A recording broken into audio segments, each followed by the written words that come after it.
উপনির্বাচনটা করা সেটা হচ্ছে যে আমাদের ভয়েসগুলো বা আমাদের যে যেটা বলার আছে ছাত্র হিসেবে বা ছাত্রী হিসেবে এটা we want this to be hard.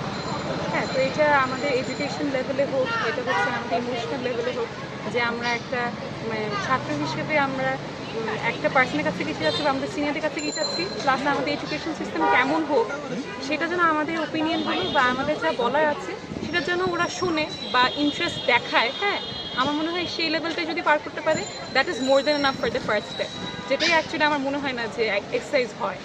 বা আমরা সবসময় দেখি যে এরকম মিছিল হচ্ছে আমাদের এই যে ডাকসুর সামনে বলেন, এই মধুর ক্যান্টিনের সামনে বলেন, অনেক মিছিল হচ্ছে অ্যান্ড ওরা হচ্ছে গিয়ে অনেক বেশি লাউড। হ্যাঁ, but they are not loud for our voice.